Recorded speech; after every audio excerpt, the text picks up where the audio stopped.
ખેડૂત મિત્રો, આપણે આચસંગ ગામમાં એક ખેડૂત ભાઈને આપણે કંપનીનું ખાતર આપેલું હતું. તે ખાતરની આપણે માહિતી લેવાની છે, તો જઈએ ખેડૂત ભાઈ પાસે. જય માતાજી મોટાભાઈ. જય માતાજી. આપણે ગુજરાત કૃષિ બાયો ફર્ટિલાઇઝરમાંથી આવું છું અને તમને આપણે બાયો એનપીકે બાયો પોટાશ ખાતર આપેલું હતું, તેની આપણે માહિતી લેવાની છે ખાતર વિશે. તો એ પહેલાં તમારું નામ અને ગામનું નામ ને વાડીનું એડ્રેસ અમને જણાવવાનું. મારું નામ છે જાદુ ઘનશ્યામ ચુંબુભાઈ, ગામ આચસંગ અને વાડી વિસ્તાર કોદિયા રોડ ઉપર. તો આપણે ઘનશ્યામભાઈ, આપણે તમે જ્યારે ખાતર લખાવા આવ્યા અને ખાતર તમને પહોંચાડ્યું ને આપણે તમને 15 દિવસમાં કીધું છું રિઝલ્ટ આવશે એમ, તો તમને આ રિઝલ્ટ કેટલા દિવસમાં જોવા મળેલ છે? રિઝલ્ટ 7-8 દિવસમાં જોવા મળી ગયું હતું. નવા મૂળિયા અને લોદરનો વિકાસ થવા માંડ્યો હતો અને રિઝલ્ટ સારું છે.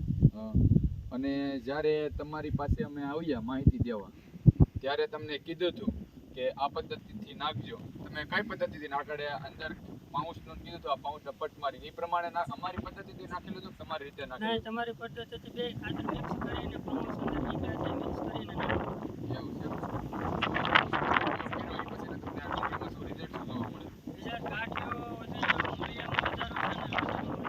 તમને બતાવજો ને ગાંઠિયા.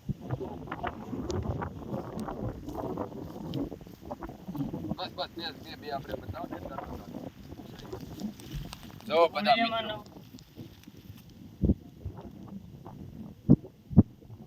અને આપણું આ ખાતર તમે વાપરેલું છે. હવે ડુંગળી કાઢીને તમારે શેનું વાવેતર કરવાનું છે? ડુંગળી વાવીને અથવા ચણા છે એવું.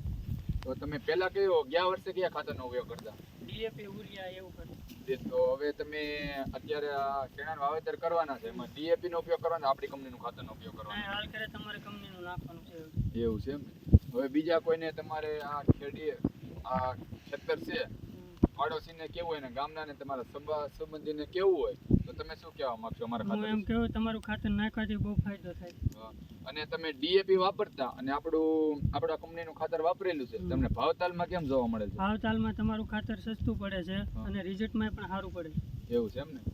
કાંઈ વાંધો નહીં ઘનશ્યામભાઈ, બીજું કાંઈ હોય તો અમને જણાવજો. સારું, હાલો.